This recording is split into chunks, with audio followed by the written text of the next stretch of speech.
Conflicts between Americans and Native Americans began shortly after the development of Jamestown in 1607. As the young country continued to push westward, Native Americans were continuously kicked off of their homeland and forced into reservation camps. However, even these reservation camps were not permanent homes as Americans continued to demand more land and push westward. On November 20th, 1968, a group of Native Americans from various tribes occupied Alcatraz Island in San Francisco, California. Alcatraz, no longer a prison, was a perfect place for Native Americans to work together towards equal rights. Most of the Native Americans on the island were activists wishing to get social and political equality for Native Americans and refused to follow the Americans' persistent advice to leave the island. By the last 2 weeks of occupation, White House officials were determined to get the Native Americans off the island, and a fire, not an uprising, signaled the end of occupation. On June 1st, 1971, 4 historical buildings went up in flames. Because they were far apart, the Native Americans concluded that government agents had set the fires to discredit occupation. The government agents, on the other hand, claimed that rowdy Native American occupiers set the fires. Most Native Americans then decided to leave Alcatraz on their own, but the last 14 were taken from Alcatraz on June 11th while singing and marching in protest.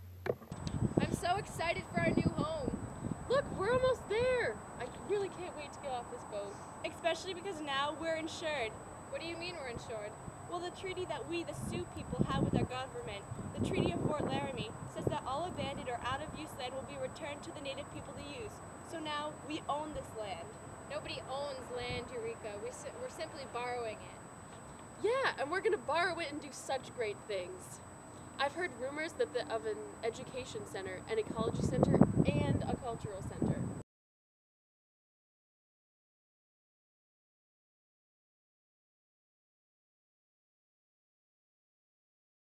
This is ridiculous. How are we supposed to make a living with all these Americans invading our space, corrupting our lifestyle, and smuggling in drugs? Can't they just leave us alone? You know what? You're right. If Martin Luther King can stand up for his people, why can't we stand up for ours? Yeah, they can't just move us around like some sort of possession. Yeah. I say, let's march around the island and sing our songs of freedom and show them that we're staying and they're leaving. Yeah. Oh. In 1972, Congress adopted Title IV of the Indian Education Act on June 23, 1972. This act allowed Indians to have control over educating their own people. Coinciding with the adoption of Title IV was the establishment of the Heart of the Earth Survival School. The school was established mainly to address the extremely high dropout rate among American Indian students, as well as the lack of cultural programming. Hello, Goma. Where are you going? This new school year just started today. Don't you know, Lamasi? I dropped out. Public schools just don't teach enough about our culture. But, Algoma, they just opened up a new survival school down the road. If you come with me, you can continue your education and learn about our culture. Sounds awesome. Let's go learn to build a teepee. Woo! In the fall of 1972, the American Indian Movement and the First Nations organizations created a cross-country protest known as the Trail of Broken Treaties. This march intended to bring attention to the American Indian issues such as treaty rights, living standards, and inadequate housing. This march began on the West Coast in October of 1972 and ended in Washington, D.C. in November of 1972. At Washington, protesters presented a 20-point solution paper to President Nixon. In reaction to the Trail of Broken Treaties, the government abruptly canceled education grants to the Heart of the Earth Survival School, as well as other established survival schools. Hal, are you going to join us on this march to Washington? Of course. I'm Spatinka, by the way. Hi, Spatinka. Welcome to the movement. I'm Algoma. And this is Eureka. Nice to meet you. You as well. Now stop standing around. We've got some teepees to go fight for. On February 27, 1972, the town of Wounded Knee, South Dakota was seized by followers of the American Indian Movement. This was a result of poorer Americans from the area overtaking reservation land for their own benefit. Over the time of the American Indian Movement's occupation, riots occurred frequently in the area. There were also tensions between different tribes in the area, which further escalated the conflict. When the U.S. government sent in specialized forces to try and get the American Indian movement out, tensions were at their peak. There were firings of weapons on both sides, riots and battles which resulted in a few dozen casualties. On May 5, 1973, both sides reached an agreement to disarm, and 3 days later, the 71-day siege came to an end. Following the Wounded Knee incident was the Wounded Knee Trials. These trials addressed the occupation of the American Indian movement, as well as the occupation of the U.S. government. These trials revealed many instances of government misconduct. Because of this misconduct, the judge dismissed all charges on the American Indian movement. They also increased public awareness of the Indian movement, resulting in a rise in sympathy toward the native peoples. These trials lasted 8 months long, the longest federal trial in U.S. history.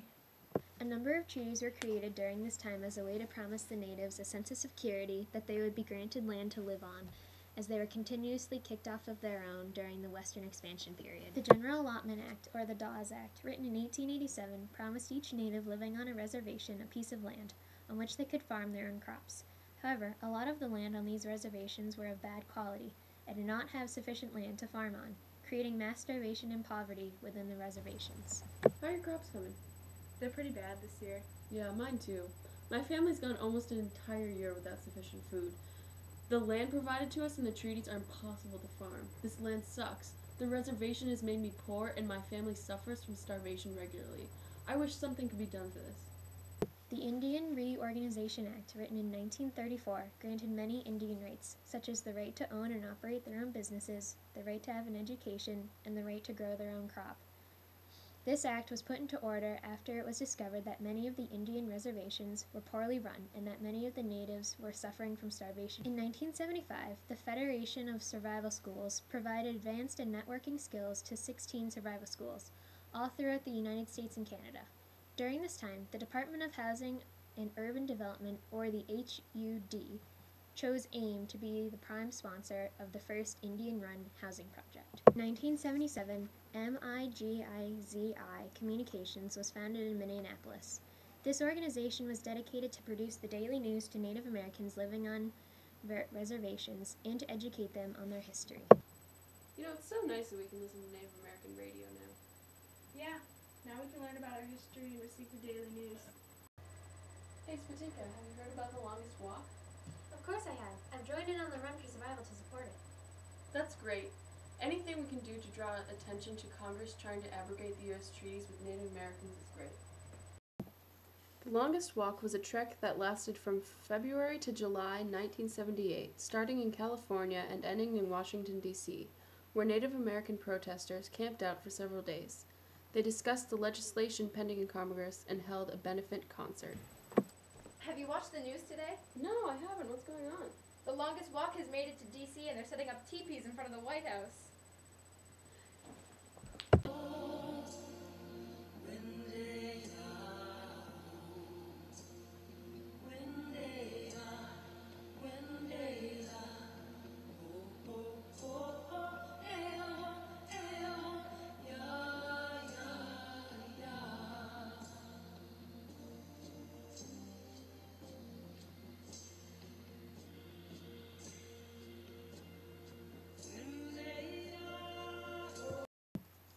Eventually, 25 leaders of Native American organizations met with Vice President and the Secretary of the Interior to discuss their concerns, while President Jimmy Carter refused to attend the meeting. The proposed anti-Indian legislation was defeated. Also in '78, WARN, or Women of All Red Nations, was formed to draw attention to issues faced by Indian women and their families. WARN publicized disturbing information about the sterilization of women. In the 70s, between 60,000 and 70,000 Native American women were sterilized by the Indian Health Service. Oh, you've started? Yeah. Guys, have you read this article in the paper today? Yeah, it's disturbing. No, I haven't. What happened? Apparently, for years, government-run hospitals on Indian reservations have been performing sterilizations on Indian women, like some kind of twisted eugenics program. How do the women do that willingly? Often the consent isn't offered to them in the woman's language. They have no idea that they're agreeing to. Yeah, and in 2 cases, 15-year-old girls were told that they were having their tonsils out when their ovaries were being removed. That's horrific. All people deserve the right to have children. How can the government force the Native Americans to die out? That's why Warren has published what's going on so people can stop it. In 1979, the U.S. Department of Housing and Urban Development attempted to foreclose on the Little Earth of United Tribes housing project. The action was halted by legal action when the U.S. District Court issued an injunction against HUD. Later in '79, the American Indian Opportunities Industrialization Center created schools for job training to fix the outrageous unemployment issues of Native American people. Over 17,000 Native Americans have been trained for jobs since AIM created the American Indian Opportunities Industrialization Center. Hey neighbor, I just redid my kitchen. What do you think? It's nice, but it's kind of sad. What's so sad? Well, the Department of Housing and Urban Development is trying to foreclose on the Little Earth housing project. This can't be legal. Someone has to stop this. Hey guys, I'm so excited. The U.S. District Court took a stand for us and issued an injunction against the Department of Housing. We get to stay in our homes. The Anishinaabe Akiing organization was also created to regain stolen and tax-forfeited land on the White Earth Reservation in Minnesota. I think it's about time we get the land back that was stolen from us and tax fortified by the government. Yeah, we keep getting forced onto smaller and smaller plots of land. The Anishinaabe organization will help us get our land back so we can expand our diminishing number of people.